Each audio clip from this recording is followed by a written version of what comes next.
Welcome to the Digital Agency Growth Podcast. I'm your host, Dan Englander. Ben, great to have you on the show. Thanks for having me, Dan. Yeah, so we are across town from each other out in Midtown. You're out in Sunnyside, so could have done this in person, but I find that there's logistical difficulties in person and that the audio has to be more on point. Like we just did one of those and it was good, but I've gotten complaints about the audio because whatever, there's something just easy about Zoom for that reason. We'll make up for it with a beer later at some point.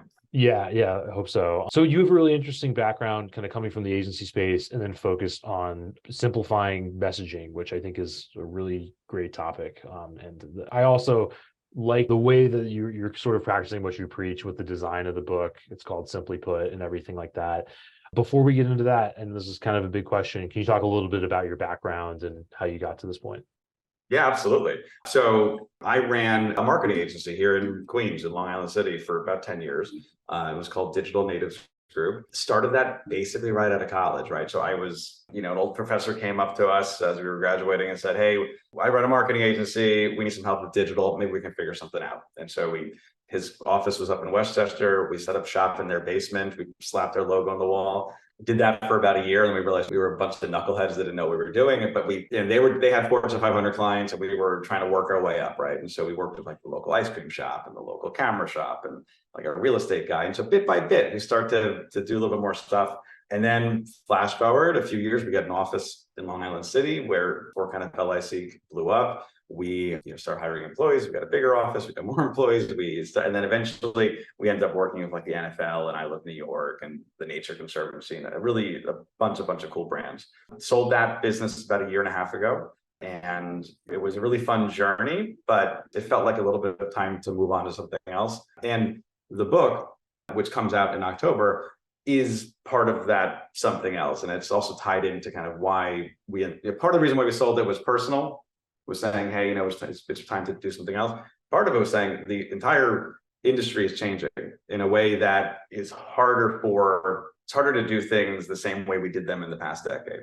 And we saw it was a good opportunity to say, okay, well, this is a pivot point for our team. And we ended up finding a strategic acquisition for that. And that ties into what we are writing here in terms of it's more about, I don't want to keep blabbering on too much in this first question, but it's more about messaging and kind of the stuff that is harder and less about the blunt force of I'm going to hit people over the head 1,000 times with the same advertisement because I have the cookies tracking them everywhere else. That was one of kind of the sparks for saying this is the moment for the story.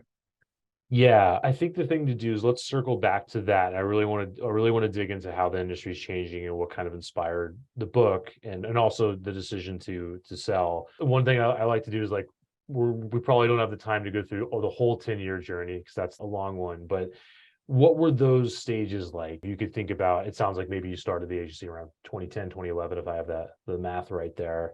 What was it like then? When you look back on it, what did those milestones feel like in the agency? Oh man, I would say, let's see, where would I kind of draw some of these lines? I think that the time before we hired our first full-time employee is kind of that one chapter, right? I had a couple of friends I started it with. We were from the very beginning in a service-based business. We don't really have, a factory or a storefront or a warehouse. So we were profitable from the beginning, but you're what they call ramen profitable, right? You're not making that much money. You're making a few bucks and, we're getting paid less than our peers who graduated and went to go get a job somewhere, right? And so that first chapter, getting that first client was a big piece of the puzzle. And then getting to the point where we were confident enough to say, okay, there's enough recurring revenue where we can hire an employee. That was the moment where kind of everything changed. It went from being, okay, this is a few guys doing something, as freelancers, kind of glorified freelancers, to being, a year and a half in after we hired that first person. Okay, this is a real business now. We have to make payroll, we have to pay insurance, we have to pay rent, and all these other things that begin to kind of weigh on you. Right, that makes sense. And then what did it take to work with the NFLs of the world and get to that next level? Oh yeah, so it's one of those beg, borrow, and steal type of things, right? To get to where you got to be. We came into it without having clients brought with us, right? And I'm sure you've spoken to a bunch of people who have started agencies the more traditional way, which is they worked at an agency or they work at a client and then they leave, set up their own shop, bring them with them. And all of a sudden they're starting day one with a book of business and a brand and the portfolio and everything else. We were a bunch of kids and we were trying to figure out what we were doing. And so it was very important to be intentional about the way which you told our story every time. And it wasn't, hey, we were working with like a camera shop. We said, oh, we were working with the biggest camera shop that's the only licensed repair facility for brands XYZ in New York City, and they do all these great things for the photography community, whatever it is. And so you start telling those stories and you start punching up a little bit more. And then you get a few lucky breaks, right? Like the NFL had a small event called the Super Bowl, which was in town in, I think, 2013, I believe that was. They needed a social media team to be able to cover a bunch of the consumer products events that were happening. So they had stuff like Macy's, at Toys R Us, at Bed Bath & Beyond.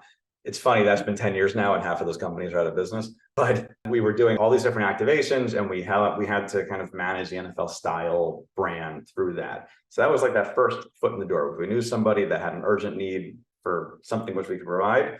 And then the off season comes and they say, hey, we kind of need a team to do stuff for the whole season. And then we start to pitch that project. We win that project. And bit by bit, it becomes something where we worked with them for over 5 years, I think, on their consumer product side.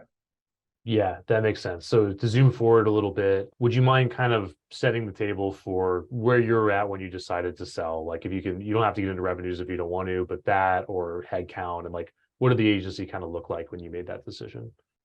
Oh, yeah. So we were an interesting, weird kind of group for a while, right? We had a couple different partners. We had, this weird mishmash of work that we did because we fell into a couple different verticals. We did a lot of work in publishing, I kind of led into the book a little bit. We did a lot of work in travel and trade, tourism too. And so that was like this weird kind of like bedfellows. Then we did a lot of work in the middle, like the NFL and Nature Conservancy and those type of things. We had about 15 folks or so when we were at our peak there. We had design and development. We did websites and mobile apps. We also did a lot of branding, social media and email and those type of things. That is not the kind of business which, if I was starting today, I would start again, right? That's just, it's messy. You have too many different types of stories you have to tell to different people, too many different types of people you have to hire to do different stuff. But it was something that kind of organically grew because of how we started. We were attractive to a number of different possible partners and acquirers over the year because there's always this certain kind of profile of the possible partner. They were a single or a partnership owner who was in their 50s or 60s who was saying, hey, I've been building this for 10 years or 20 years or 30, whatever it's been. And I want to maybe move on and do something else. I want to retire. I want to take a step back. But I look around at my team and I don't see anybody that really feels like, is the person to run this. And they would look at us and say, well, these are some young guys that have done it, that have run an agency. They know how to do it. Maybe we can do some sort of acquisition and then they can turn into the leadership for the business. And so that's just a long way of saying, like, we had people knocking on our door to do that a number of times. It was an interesting experience. But we also, because we had all those opportunities, we saw a lot of people who were in that position, which is like, okay, what if we kept doing this for the next 10 or 20 years? And by all means, they're doing great, right? Like a lot of them have like houses out in the Hamptons and they're making lots of money and they're very happy with it. We just looked at ourselves and said, well, we did this for 10 years. We didn't go into this saying we were going to do this one business for the rest of our, at the beginning of our career for our whole lives. And so we began to more proactively seek a way out that was a positive experience for our employees, for our clients, for everybody. And that was the moment that we decided to really jump in. And would you mind talking about that? Like, who was the acquirer and how did they find you or you find them? And how did that situation come to be? So yeah, the acquirers that I mentioned before, often they would find us, right? They would have a broker and they would go out and find us. Or they were somebody who we did work with at some point. We collaborated with them on something and they would come in. The buyers that we actually ended up working with, we found them through a broker. We hired a business broker to go out and say, okay, put this package together. This is digital natives. They're really great. This is the revenue. This is their client base. This is who's going to come with or who's not going to come with. They went out and we had a lot of different interviews with people. We found a couple buyers. We actually broke the business into two pieces. So I mentioned it was like unwieldy apparatus between the design development and the more marketing side. What we ended up doing was, based on some of the feedback we got, we did a reorg and we did a new P&L, and we had the marketing side of the business packaged up and we said, okay, well, my old partner, he's going to go with that. He's going to run that piece as a potential like business unit. And then we had the design development side, which, that's the websites, mobile apps, those type of things. We packaged that up as a separate piece also. And I helped kind of get that piece sold as well. So the buyers, to give you a sense of who they were. So we had a private equity buyer for the marketing side who was buying up a few smaller agencies and putting them together. And then the design development side, it was an agency out in California that was interested in kind of getting a New York presence. And so that was a really good fit for them. Got it. That makes sense. And with that, is there anything that you wish you knew then that you know now about the process? Any words of wisdom you can impart for anybody thinking about it? It was a very interesting process. It's a very stressful process because of the unknowns and because you're kind of being poked and prodded and valued and devalued depending on what you're doing. And so just kind of go into it knowing this is going to be one of the more unique experiences and maybe stressful experiences of doing it. And it's also stressful because you kind of you can't be that public about it. You kind of have to keep it under wraps because it's not real until it's real. And by exposing, saying, hey, we're actually thinking about selling, what that does is it makes clients go, okay, well, you're not here committed to do great work for us. It makes employees go, well, should I look for another job? Is this not safe? Even though we made sure that both of those things were taken care of, it's still the kind of thing where you have to, like, those are the terms of the deal often with acquisitions, is you kind of have to keep them under wraps. It doesn't mean going out and lying about anything, but it means you can't publicly discuss this with some of the people you're working with every single day. And so that adds this level of tension to the project. Yeah, I can imagine. So you've kind of talked about, the internal reasons. It sounds like you guys wanted to do something new. We're planning on being lifelong agency owners, and maybe there's more to it than that. To bounce back to where we were before, what were those external reasons? Like, how was the market changing, and what inspired getting out of that moment? Yeah, I mean, we sold about a year and a half ago. We finished the transaction, and that was right as TikTok was beginning to really kind of run the show in terms of social media stuff. The first book that we launched, we worked with Dr. David Perlmutter on Grain Brain in 2013, about 10 years ago. We helped propel that to be like a #1 bestseller. It was the best-selling book of 2014. It was a really fun project. David is awesome. And that was based off of Facebook. It was like Facebook, when you posted something organically on Facebook, if it was good content, we got 200% organic reach. Everything was shared 1,000 times. Everything went viral. It was so effective of a tool. By the time his fifth book came out, we could barely rely on Facebook to do anything for us. And so TikTok is where a lot of the energy is for that space, while at the same time, Twitter's fallen off fairly significantly, fairly quickly. Instagram has its own kind of suite of challenges to go along with it.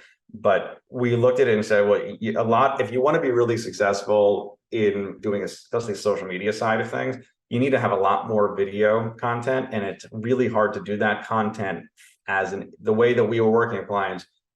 It was hard to do that stuff out of house. And everybody I've talked to is still having a hard time doing TikTok stuff out of house, because it's better when it's like, hey, you're in the factory and you can take that photo real quick, or you can take that quick video, interview somebody. It's that you're in the office and you can kind of just interview random people and about some trivia question or whatever it is. Those type of things are really easy if you're there, if you're full-time, or you're in-house. They're really hard when you're an agency who's crosstown to get that same level of access. So that was one piece. The other piece was the death of the cookie, which has been, kind of a long time coming and is still in the process. When on one day, I think about a year ago, Facebook stock dropped by 20% because they reported a loss in ad revenue because of all these different privacy pieces that come from Google, that come from Facebook, that come from Mozilla, that come from Apple. And so that part of the puzzle was also something that was changing very fast. Right. So it sounds like, there are these macro kind of privacy trends, and then, and this was a year and a half ago, so it wasn't a million years ago. So I guess what fired the book? How does that connect to the idea of simplifying messaging? And if so, how would you describe the genesis of the book? Yeah, absolutely. So, I mean, that I talk about in the intro to the book as saying, okay, this is why the book is important now, is that the stuff that worked for the past 10 or 15 years, stuff that we all did, and we advertised to spend tons and tons of cash on Facebook and other platforms to advertise, it won't really work in the next 10 or 15 years. It won't work in the same way, at least. Things change, of course. And so returning to the foundations of like, what is a compelling message? The stuff that worked in the Don Draper days is going to be more important. We can't just shortcut our way to success in the same way as a marketer, as anybody, as an entrepreneur, leader, politician, advocate, faith leader, parent, whatever it's going to be. All of us, we may not have done those other things before, but all of us have things to say and things that we need that are important and people we want to inform and persuade. And it's important. And as I began writing this book, it became more and more of a guidebook to say, okay, how do you get an idea out there? How do you communicate it? And how do you peel back the cover to put on that design hat? That's my background is in design, into a message. Yeah, let's dig into that a little bit more. So it seems like that's sort of timeless, right? The idea of simplicity in messaging. Can you talk a little bit more about what constituted a shortcut, in terms of tracking people or iOS 14 and all the sort of thing of the previous era? Why was it less important to be on point with your messaging then as opposed to now? Assuming, and I'm not putting words in your mouth, but assuming I have that right. Well, messaging was still important then, and actually gave you a really good way to test things. Yeah. But it's kind of like blunt force trauma, right? If I just hit you 1,000 times with an ad for hiking boots, you're going to buy those damn hiking boots at some point, right? In politics, there's an idea that if you do voter contact 7 times, they're going to vote for you, basically, especially if they're kind of like a swing voter. And so it's not to say that those things it was unimportant then. But you were able to get away with saying, hey, you know what? The most important thing is just the exposure part. I break it down to say there's only 2 parts of marketing. There's the vessel and its content. The vessel is all that stuff. And the vessel changes all the time. When we're talking today, we're talking TikTok and we're talking email like that. If you're talking in 10 years, it could be something totally different. 10 years prior was something totally different.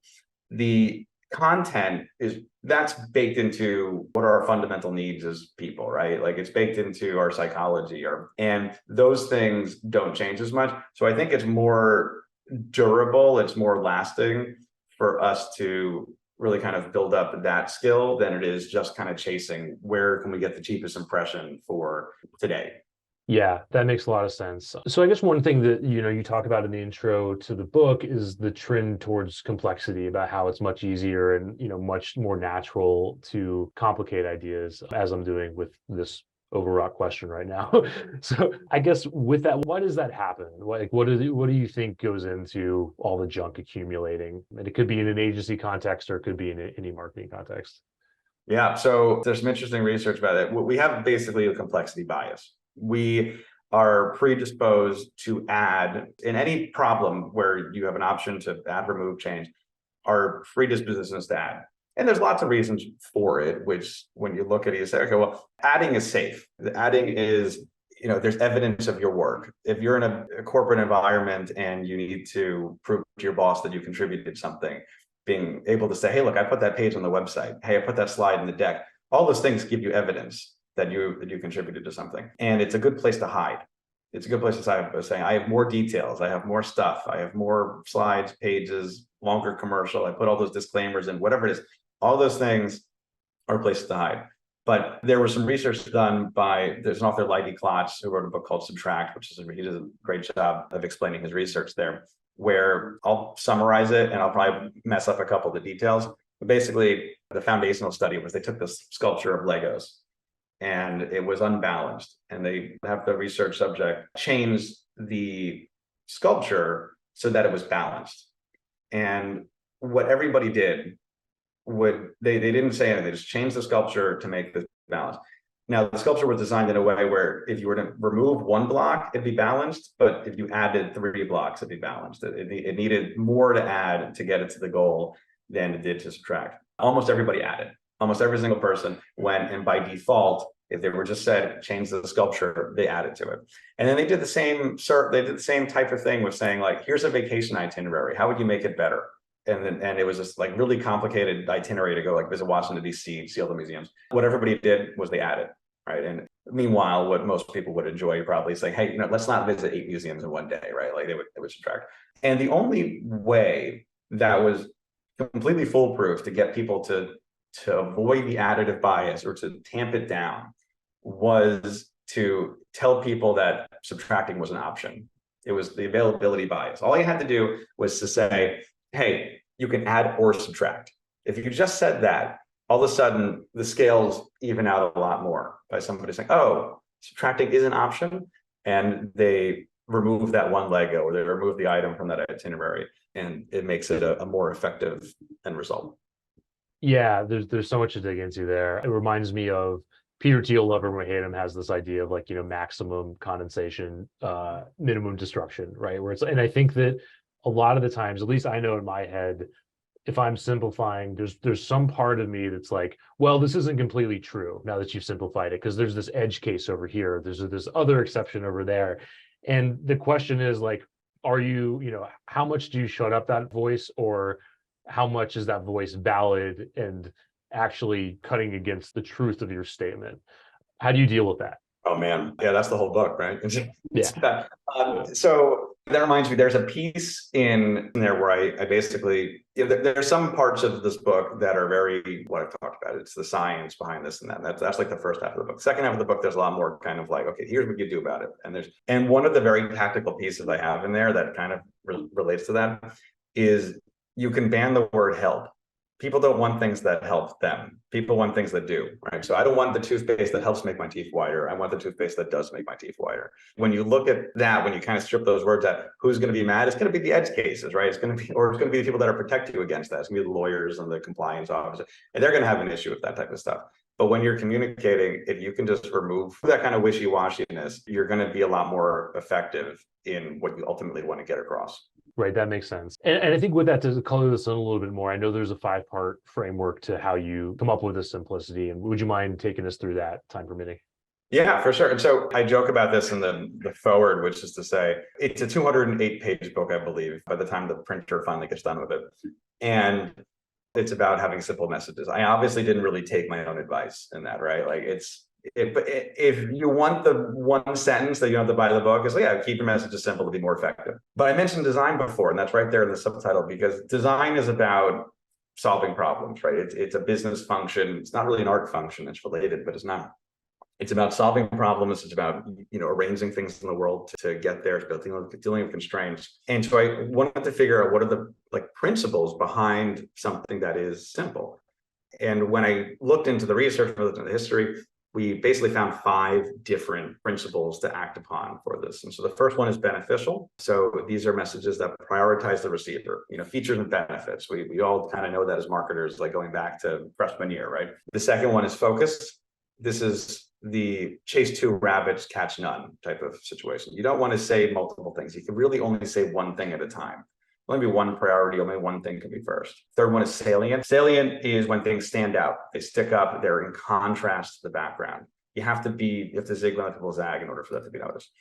Empathetic is the next one. This means that we're speaking in the language of the audience, that we're using words and formats and language that they can understand, that we're not kind of dwelling in the jargon and the inside speak. We're able to kind of expand our view. And the last one is minimal. And you would think that minimal would be the first piece, right? Like that simple is just about cut your words out and that's it. And simple messages are correlated with being minimal, being short, but that's not the only piece of it. Because what we're really trying to do is not cut out words, is not cut out pages, not cut out slides. It's about cutting out friction. And sometimes having more pieces to your message, having a couple more words in it, is less friction than having fewer. So you don't have to act on every single one of these every single time, but if you want to look and say, how do you design something, design a message that is easy to understand, easy to perceive, easy to act upon, the more you can act upon each one of these, the better you're going to be. Yeah, that's super interesting. And what I love about the idea of kind of using a design mindset is this is something we think about a lot in our business, because we're sending sales emails for clients and for ourselves all day long. And what I've always noticed and hypothesized is that when you're making that snap judgment about whether you're going to read or respond to an email or agree to take time with somebody, it's as much about the shape of the email and this sort of lizard brain stuff than it is the actual content of it, right? Because like the sort of email that your friend sends you or that a client sends you just looks different than something an outsider usually sends you, right? And it's like the shape, it's like what it looks like. And that absolutely applies in any sales or marketing context. Banner blindness. Say more. Okay, so banner blindness, this has been documented going back to like the 90s, right? So like the early internet, before we got inundated with thousands and thousands of feet worth of content in our infinite scrolls. When UX researchers look at it, they find that, they put little cameras, on our eyes and they track it and they see how we're going around the screen. They find that we instinctively jump over boundaries. We literally do not see them when we are on a website. We have learned very quickly about what looks like an advertisement and we know how to avoid it. And so absolutely, you're 100% right. Like, we don't even see it because subconsciously we block it out before it gets there. So the visual component is very important. Right. And I also think there's hidden costs in creating those ads. So if you're a publisher and you've got to serve ads, it's easier just to slap up whatever's there than it is to build something integrated, right? That takes thinking, it takes work and time. So there's other elements there. One question I had is as you're going over the framework, beneficial, focused, salient, empathetic, minimal, is how does the state of the buyer tie into that? So for example, if you have somebody that's completely cold or new to your ad or your message or whatever, my guess is you would have less time to drag them through material or to have them ingest content versus somebody that has already step by step gotten further into your funnel or climbed the trust ladder or whatever. So can you talk about that a little bit? Oh, absolutely. I start off with the thesis that nobody wants to see your advertisement. Nobody wants to read your marketing email. Nobody wants to go to your website. The big truth in marketing, that I know that probably everybody listening knows who's in an agency, is that nobody cares. Nobody cares. Nobody woke up today and had on their to-do list, let me go see some commercials. Let me go click on some banner ads. Let me go open some promotional email. That's not what any of us are motivated to do. And so because we start from that position that we don't want, that we're pushing against the tide here, I think that makes the case ultimately that simplicity is more important, because if you do get any opportunity to break through in what you're saying, you only get this tiny, tiny little sliver. And so you need to make sure something that your message is sharp, that it is well formed, and that it kind of gets in through there. And that's also why we start with beneficial, is it has to relate to what they do care about. Because if we're just going out saying, hey, look, we have all these new features in our app, it's really great, nobody gives a shit. People care about what does that do for them. It's the so what's in it for me. And so that's what the entire process in there is to say, okay, how do we get down to the real root of what is going to resonate with people before we do everything else? Yeah, that makes sense. Let's face it, building proposals is a pain for most agencies. It drains your time and energy, and the fear of putting in all that effort only to be ghosted by prospects is real. But what if I told you there's a better way? Introducing Smart Pricing Table, the game-changing interactive proposal software designed specifically for agencies like yours. Developed by a former agency owner, their powerful tool cuts down on the back and forth, incorporates upsells seamlessly, and lets you build proposals at lightning speed. No more grinding it out and leaving money on the table. It's time to create a repeatable system where your prospects can upsell themselves. Learn more at smartpricingtable.com/DAG and schedule a demo today. Can you talk a little bit about context, right? There's a lot of ways that B2B and B2C are different. It's the same machinery you're dealing with. You're still just dealing with humans at the end of the day. But without putting you on the spot too much, are there any stories that you can talk about for how you've applied this, maybe in a new business context when you were with the agency, or in areas beyond just writing a consumer ad or something like that? It doesn't have to be in the sales world. It could be anywhere else.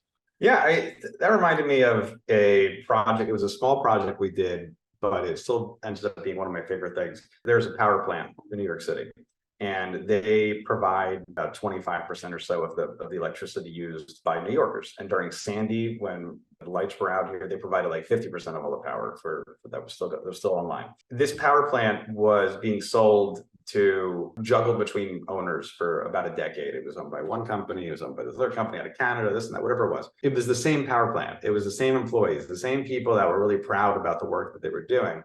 And the newest round of owners, they reached out to us and said, hey, listen, we don't have to advertise, right? People are turning the light switch on and the power goes through, and they're not choosing us or not choosing us. But our employees have whiplash. They are just going back and forth and saying, okay, who's signing my paychecks? What company do I work for? What's the name on my hard hat? And our client was really savvy and said, listen, we don't care about our corporate brand we want to brand the power plant, and we want to have the employees be able to kind of look at the flag on the property, look at the signs on the door, look at the logo on their uniform, and identify with that and be proud about that. So there was a design component, of course, to that, but there was also this branding piece. And after we sat there, we interviewed, I'm sitting in this conference room with a bunch of just incredibly dedicated, kind of tough New Yorkers here who have been literally keeping the lights on for years.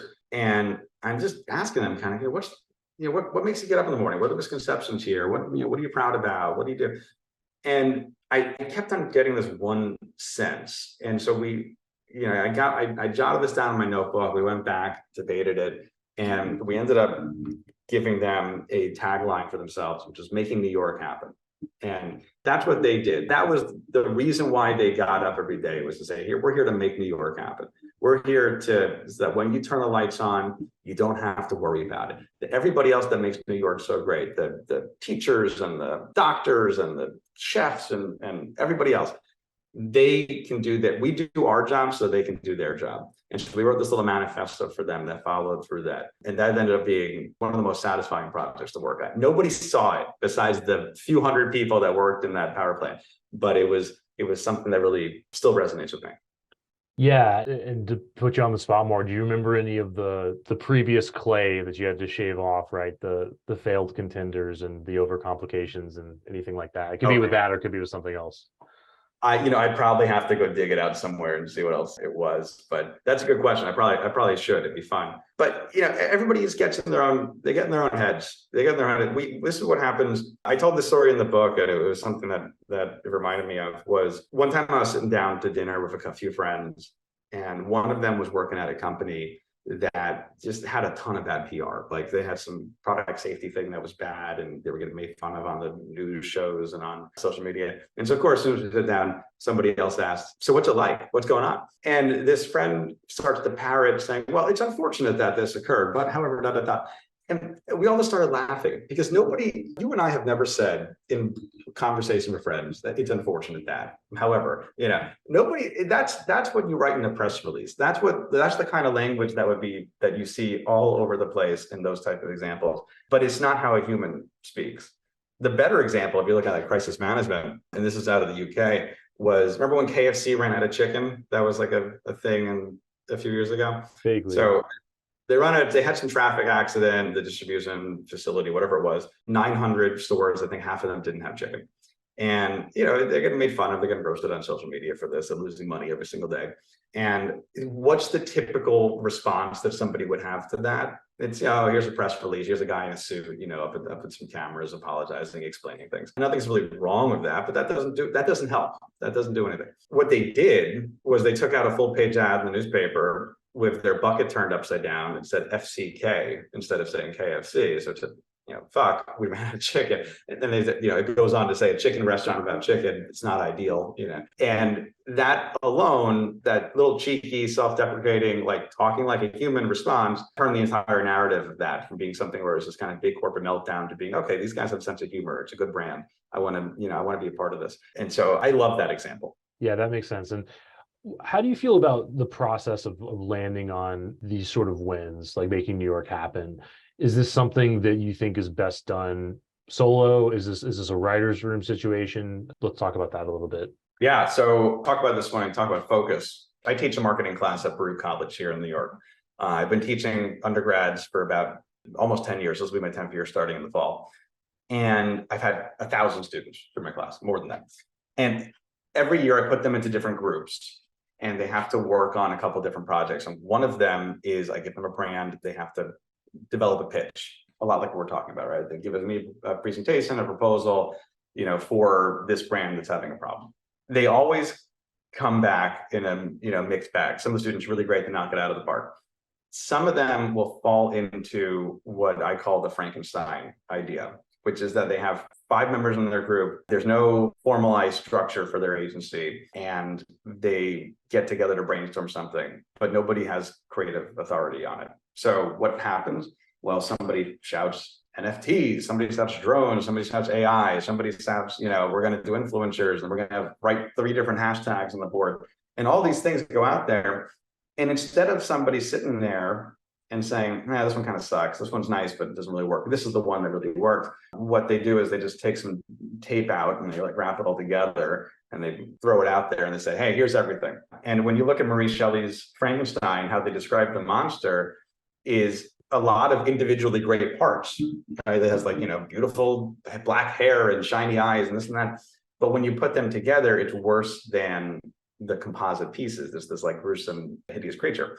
That's what the Frankenstein idea is. When you have 5 different things, you can just put them together. And so you make it one piece. Tactically, how you avoid some of that is you have to have creative authority, right? You don't have to have somebody being a dictator. You need somebody to be a facilitator. So sometimes that's you working solo. Sometimes that can do great work. Sometimes you work with a team that can do great work. But avoid the like rudderless committee where it's just kind of this flat organization and there's no real goal for what you're doing. That's one piece of it. And then the second piece that I recommend and that the research backs up is thinking about the time which you're using for something. So we operate best under medium pressure. If something is a deadline where it's and I'm sure you know this from your work too, if the deadline is tomorrow, it's like, oh shit, I can't do anything. I got to copy paste from something else we did. I got to do the lowest low hanging fruit. We got to just get it out there. We got to put out the fire. If the deadline's in a year, that's somebody else's problem. That's future me. I'm not future me. They're going to deal with that problem. But if the deadline is in this like kind of right little sweet spot where I have just enough pressure on, that's when we end up producing the highest volume and highest quality of creative work. Tends to be in that medium spot. And then lastly, before I shut up about this, is the other time constraint is when you look at how ideas get generated in a meeting, the rate of idea generation basically starts high and falls pretty fast right around like 6 or 7 minutes into a meeting, into like a brainstorm. And then it never really goes to zero. It kind of keeps trickling around, but you're often better like harvesting that creativity, having more short meetings than saying, hey, we're going to get just 8 people in a room and do whatever. Sometimes it's worth it because you get to kind of push past the groove, but sometimes that's going to be less productive than doing things that are going to optimize the output.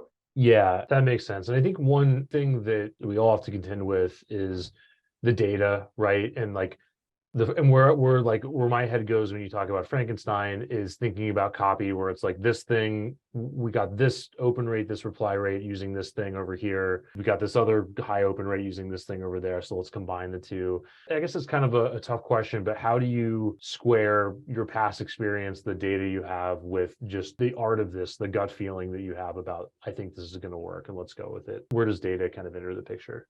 Oh man. So data is great for validating your stuff. Data's really not a guide. I mean, it can help you test things, and I advocate that for that quite a bit in the book, but it can't be your guide. You have to put kind of the human element back in for this. And there's plenty of data to back that up too, right? One piece that is another tactical piece, and this might be going back to something you said before instead of directly answering this, was if you replace and with so in what you're doing, that makes things a lot clearer in terms of how, if you want to include this, that, and the other things. You mentioned, including this comes with the data, that doesn't. And so if you look at, let's say you have a cafe, and you want to have, repeat customers, you want to increase your return revenue. Well, if your proposal is, we want to increase return revenue, and we're going to implement mobile ordering. Okay, that sounds like a complete English sentence that works generally. But when you put the word so in there to pull from, here's the first part, and then here's the second part. We want to increase repeat customers, so we're going to add a mobile ordering component to our app. Well, that kind of makes a little bit of sense, but it's not really actually directly related to it. You start to kind of raise that flag a little bit in your brain. And so it's better to say, want to increase repeat customers, so we're going to implement like a mobile loyalty program with rewards. That ends up being a lot closer to what actually we want to do. So that's a little bit of an abstracted example there, but it gives you a sense as that when should you include something and when you shouldn't. If the data makes sense to help you kind of tie the causality together, that's great. But if you're just pulling data for the sake of pulling data, that ends up being a lot less effective. Yeah, and what I think is interesting about that is sometimes you come across copy that is sort of in the guise of like something that worked 5 or 10 years ago, and it's that Frank Kern, like going for the jugular kind of overly salesy copy, and it's all grounded in data. Probably there's some copywriting masterclass where they're like, this has gotten this sort of conversion rate or whatever. But what I think is interesting is like the idea of cycles and trends and like the clothes change, styles change, and you see people using copy, and it's like seeing somebody in bell bottoms sometimes. It's like, dude, this doesn't work anymore. Which is an interesting thing to think of trends and cycles for everything, especially marketing. One thing that came to mind earlier on is when you were talking about what was it, the additive fallacy, or the whatever that term of art was, the tendency to add more things. And maybe that's an itinerary where you're going on vacation, everybody wants to add more stuff to the trip. And I'm not super old, but I'm like 35, and as I've gotten older, I've noticed like I'm more open to cutting stuff off. I'm more okay if it was a trip, for example, doing less. I don't have to see every site. Kind of the idea of as you get older, exploiting versus exploring. So to bring this to a question, hopefully, like, do you think that age and experience is a component to simplifying? Oh, that's interesting. I think so. I think there's a couple moments in the book where I quote different folks, and from the two that come to mind are, so Dieter Rams, famous designer who inspired Johnny Ive and Steve Jobs. His big thing was less but better. And that's the kind of thing that really only you get to once you start to realize that more isn't the answer. And because we are biased inherently towards doing the more, we almost have to see it for ourselves that it's not always where we want to go. It's not always what's going to end up landing for us. And the other story that I like that does relate to age was from Bruce Springsteen. And so talk about creative leadership. When he had his first band, there was the Castiles. It was just, they were chaos, right? They were getting arrested. They couldn't get their act together to perform. It was a whole mess. They had a little bit of success, but they ultimately fell apart. When he began working on what became the E Street Band, it was very important that it was not a democracy. And he says something along the lines of, democracy doesn't work in a rock band. He's the boss, like that's his nickname. And it comes from that idea that it's ultimately his responsibility to create that great work. And it's his name in lights, but it's also his name on the bill, right, for that. And so it's not to say you can't do stuff collaboratively, but going back to what you talked about before, the groups, having that maturity helps a lot when you say, okay, this is the person that's in charge of this component. It doesn't mean having a dictator again, it's having a facilitator. This person's responsible for this. That helps you get to the part, to the end point that ends up being simple. Because everything else, complexity there's a lot to hide behind. And there's a lot of, again, there's evidence of your work when you're adding something, and there's not otherwise. So that ends up being something where you need to have that kind of level of experience and status to really make use of that. Yeah, that makes sense. And I guess hopefully I can phrase this the right way. Like, is there a way that you can mitigate the risk so that people don't feel like they have to hide behind complexity? Like maybe that's cultural, maybe it's in values, but if that question makes sense, I'd love to hear your thoughts on it. Yes, and it ends up being, you have to kind of understand the beast. You have to look at some of the research that I include in the book about saying, okay, well, why is simplicity important? And so we haven't really talked about that a little bit, but why is it relevant? Well, it goes back to this idea of fluency. So there's cognitive fluency, you can say perceptual fluency, processing fluency. They're all flavors of the same thing, which is fluent things are easier for our brain to process, are easier to understand, to make use of. And, listen, we could be fluent in English, we can be fluent in Spanish, Mandarin, we can be fluent in cooking or chess. There's lots of different things we can be fluent in. But how it applies here is to say, this is easier for my senses to actually pick up. This higher contrast with this image versus that image. It's easier to read this text than that text. This website loads faster with easier to use UI versus this one. Or even something in terms of names. This name is easier to read, this name is harder to read. There's a really wide range of research that support the basic conclusion of things that are more fluent, we're more positively predisposed towards. When you look at images that have a higher contrast from the figure to the ground, we rate those as more beautiful. Even when you account for ethnicity and for spelling and for everything else, the names that are longer and more difficult to pronounce from like lawyers will impact their overall career when they track that data later. There's a partially kind of absurd example in the book, which you may remember the study, it was a pretty famous one around about 10 years ago, of ticker symbols, right? So when your company goes public, you can choose a symbol between a couple characters and 5 characters or so to represent your company. Something like Google is Goog, right? G-O-O-G. Something like Verizon is VZ. You can pronounce Goog, but you can't pronounce VZ. And when these researchers looked at the performance of a bunch of companies that went IPO over a certain period that had pronounceable names, they were more likely to pop higher on the first day of trading than the companies that had unpronounceable ticker symbols, just because it was easier for your brain to kind of wrap around it and to make use of that information. The effects eventually dissipate, but not entirely ever, actually. So even years later, there's still a slight benefit to having something that is more fluent versus less fluent. Right. That makes sense. And even without the data, it's just all things being equal, it's intuitive that that would be a good thing to do, to name it something memorable, pronounceable, etc. So that's all super interesting. To shift gears a little bit, can you talk about teaching? How did you get involved in that? How has it inspired you or helped you? And what's that experience been like? Oh yeah, I love it. Teaching is the best. Like I recommend this to every single person that I meet that is ever curious about doing it. You have to want to do it. You can't just be like, this is going to be good for my career or whatever it is. You have to really enjoy the act of doing it. But I have been teaching at Baruch College in New York City for about, again, this is going to be my 10th year. That's starting in a couple of weeks. And I have a class, depending on the year, sometimes it's 40 students, sometimes it's 80 students, and they're undergraduates, they're seniors, they're marketing majors. And so it's this exact moment where they're about to transition from being a student to being a professional. And I love to be there for that. I love to be there to explain some of the stuff that we talk about, like in this book. I love to be there to explain some of the stuff we talked about earlier in this conversation about like running a business and like what's it like to work in the industry. I started doing it because it was at an alumni event. I was talking to the department chair and basically was offering to see how I could help as a practicing agency owner. And they basically said, hey, why don't you teach a class? That's an unconventional way of getting in. That's a simplified version of the story, but most people don't just kind of walk in and do that. But I really took to it. I really enjoyed it. And I call it my favorite hobby because CUNY doesn't really pay. I mean, they pay, but it's like adjunct salaries at a public university are not particularly lucrative. So you do it for the joy of doing it. And I've learned a lot from them as well. And that's a cliche thing to say, but it is definitely true.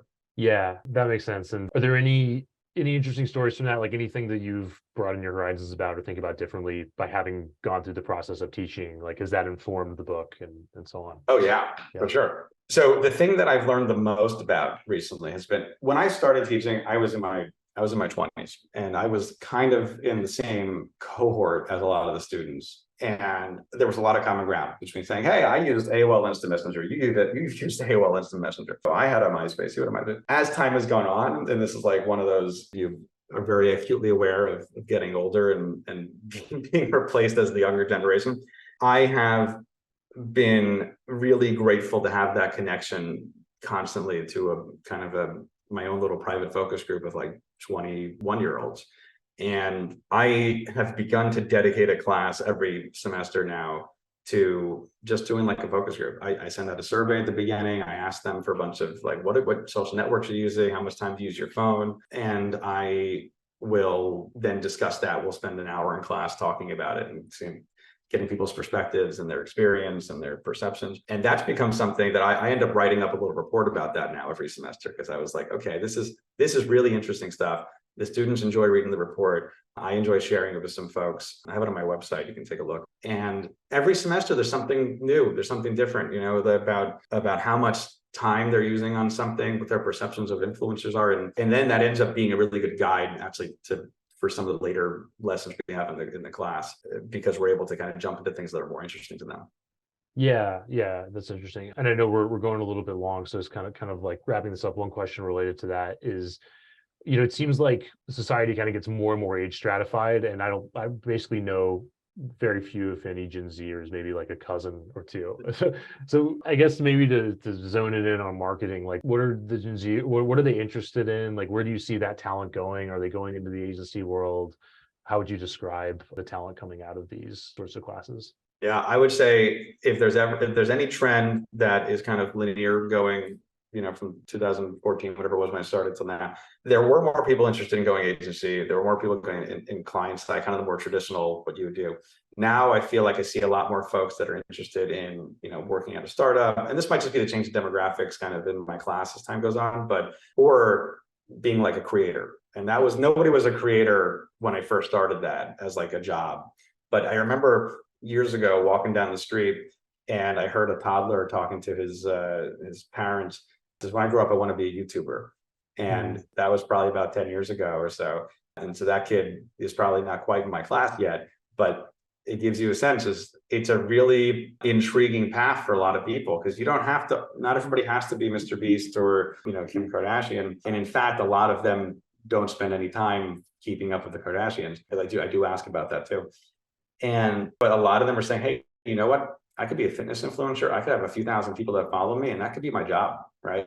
And they're interested in that being. They don't have to be the biggest person in the world. They just say, hey, I'm gonna sell a couple courses, and I'm gonna do a couple brand deals. And if I have a few thousand people that buy everything I do, I don't need to go get a job somewhere. And so that's been something that I've seen change a lot in those past 10 years.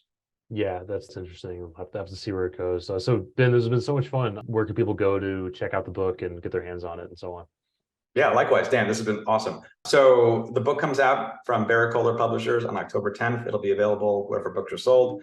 You can check it out at my website, benguttmann.com, BenGuttmann.com. The name is not super simple. It has 2 T's and 2 N's. Everybody always forgets the second N, but different guy. He's very nice, but benguttmann.com has all this stuff, including the book, including a newsletter I do. And if you want to go check out the blog there, you can find some of those reports from my class that I wrote up. We'll get all that linked up. Ben, thank you so much, man. Appreciate it. Sounds good, Dan. Thanks so much. Appreciate it.